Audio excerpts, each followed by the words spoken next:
So the inflammation is gone. Scan growth. Good, but the candida is minimal. Minimal. Minimal. Scan. Meaning minimal. Growth. So is it not there? It is there, but it's not much like it was before. It wasn't as great as it was before. So what does that mean then? I mean, it's still there. There's still some there, but it's nothing. But isn't it always naturally there? It's always naturally there. Exactly. So I can effectively go back to normal now. You could go back to normal, but you have to be careful because that was not there with the last stool count. Okay. It was gone completely, and now it's coming back. So the homework is that the inflammation is gone, which is good. So some inflammation's gone as well. Yeah. So I'm just curious because in the last 2 weeks, I've just felt like my stomach's been a bit more unsettled. I don't know if it's just natural variance or if it's something else. I don't think it's due to the fungus. Chances are it's due to something you ate that didn't agree with you, but it's not inflammation. Wouldn't be the fungus because it's a scant growth, meaning very little.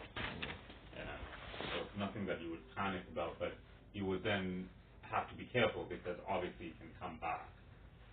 Okay. Because it's easy. It wasn't there before. It was there, we killed it off, retested, gone, and then now a few months later we retest and it's slowly coming back again. I mean, if you cheat too much in your diet, it will come back with a greater vengeance. You don't want that. That's what I'm saying.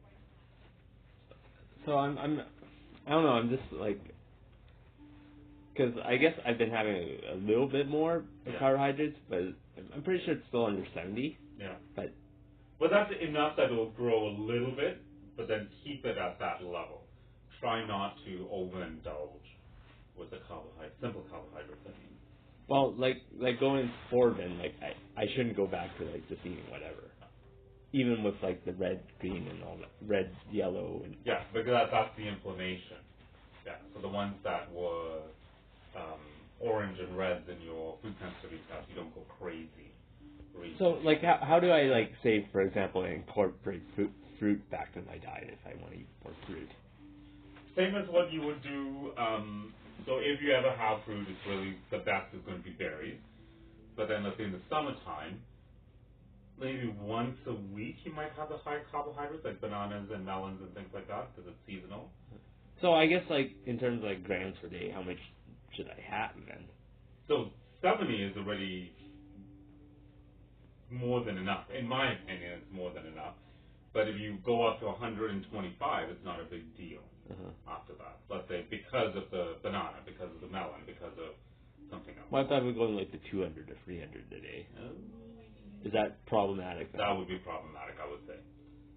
I think you can allow yourself some leeway above 70, but then you go too high and that fungus will grow. It's just like, as I always use the analogy with patients, it's like when you roll your ankle once, there's a likelihood you're going to roll it again.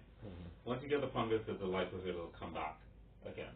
Because, as we saw, it's even started to grow again, even with little bits of cheating here and there. So chances are you can cheat, but not excessively, because you're at a predisposition to allow it to grow. Well, it sounds like I'm almost kind of stuck on this diet for the rest of my life then. I would say...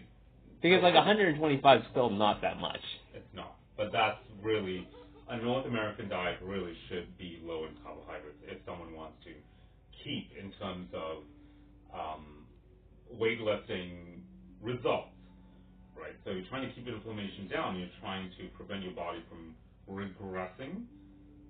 Humans don't really do that well with simple carbohydrates anyway.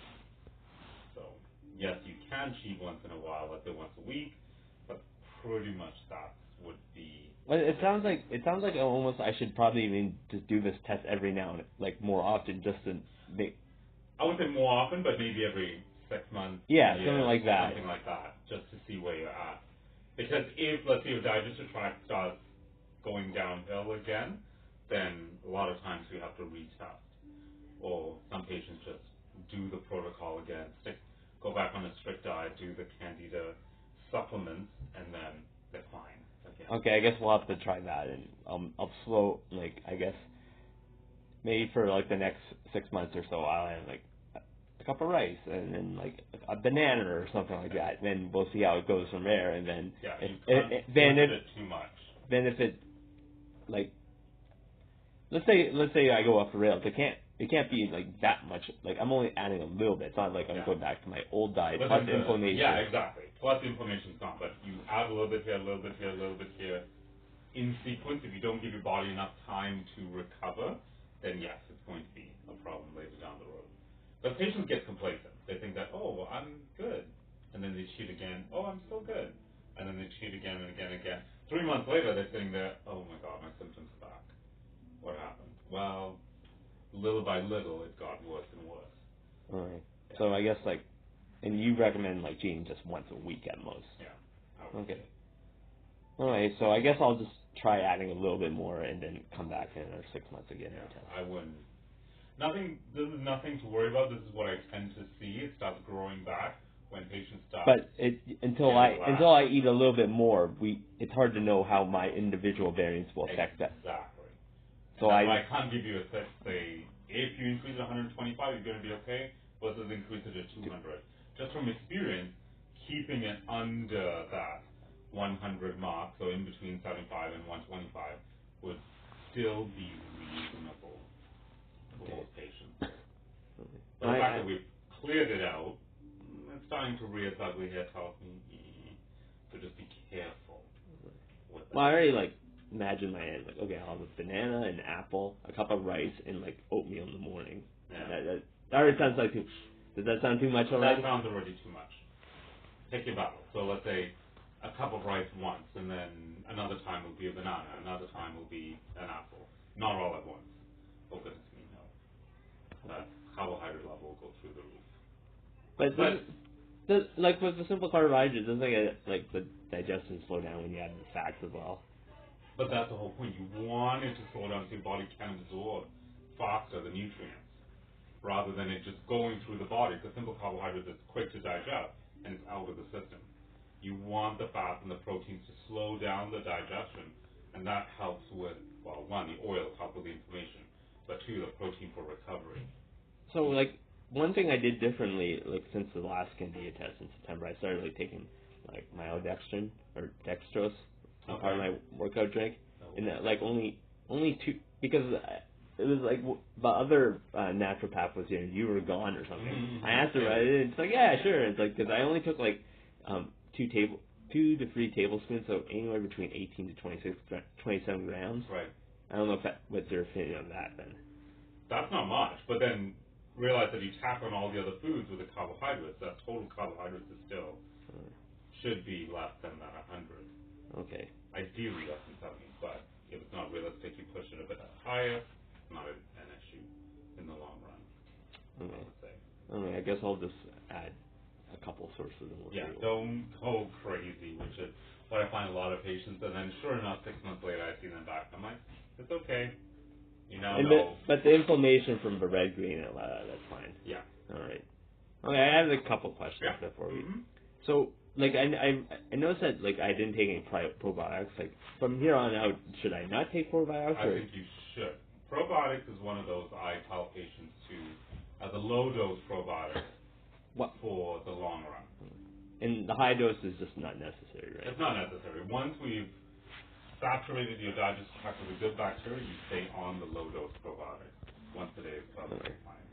So do you have a recommendation for? We have it here. We have the low dose maintenance plan. Okay. Probiotic, I mean. I guess I'm just curious how you feel about greens food powders. So again, you just have a lot of carbohydrate content in them. A lot of them have high sugar, like Greens Plus. So the one that we use in the clinic for greens, for my cancer patients, for autoimmune patients, it is pretty much barely any simple carbohydrates. Well, a lot of them I find have flaxseed, so I can't take it. So I got one Sunmoy or whatever. Sunmoy is one that patients have said that they can get a health food. So in terms of the psyllium husk, should I continue taking that or? It's good fiber for anybody. So not just you, but for anybody, it's good fiber because you need 25 grams of fiber a day to keep a healthy bowel, and that's what's lacking in modern day North America, and that's why colon cancer is on the rise. in patients in North America. They don't have enough ice to clean it out.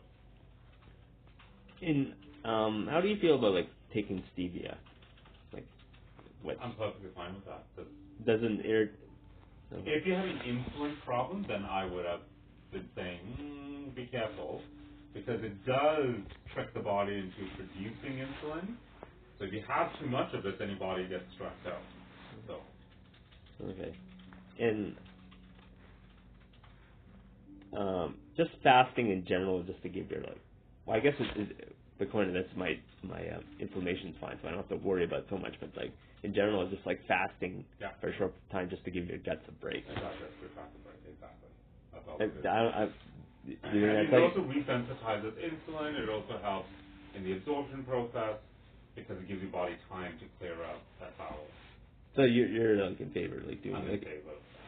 like an intermittent fast, like once a week or something like that. Okay. Yeah, I don't know. Yeah, I think about doing something like that, and it's just like, and you don't have to worry about eating. It's just like at the same time. Is it possible to do like the food intolerance test for just one or two items, or is it always it has to be? No, you can do one or two items, but yeah, Melissa's the one that has to figure that one out because you can do it for one or two items. Okay. Because I'm like interested in seeing the pee and because they're allergenic or whatever. Yeah, but like I take it a fair bit, so I'm just wondering. I don't know. I like because I've cut it out twice, and it seems like it does, like when I reintroduce it doesn't. But also at the same time, even like when I cut it out and I was just taking hemp protein, it's like my stomach was like feeling uneasy even then. So I'm like I can't tell what's causing that. Like I feel relatively fine right now. So, and also I did like I went to like Seattle the other day and like I had some. I'm like, oh screw it, I just had whatever. And so I had like eggs and they probably put butter in the grits I had and stuff like that. But I didn't feel. I guess like when I first ate, I'm like, okay, I'm waiting for the explosion. Nothing happened. But 8 hours later, it's like, ugh. But like I don't know. I just worry a bit like when I itch because I'm obviously going to try like all those yellow foods like to see which one. And I don't know. And you won't know until you actually push that envelope to see. So trying out the egg, what happens? Trying out the bread, what happens? Trying out the other foods that were problematic and seeing what happens to the body. You won't know. Everyone's different. So the reaction could be 8 hours later. The reaction could be 20 minutes later. The reaction could be 24 hours later. All depending on the inflammatory load. Oh, okay. Of the antibody. So the max range you'd say is 24 hours. 24 hours. We give it 24 hours. Okay, so I shouldn't like have back. I should leave a day between testing. Leave a day between Okay. All right, sounds good. I think that's about it. I guess I'll ask Melissa there about the one or two items.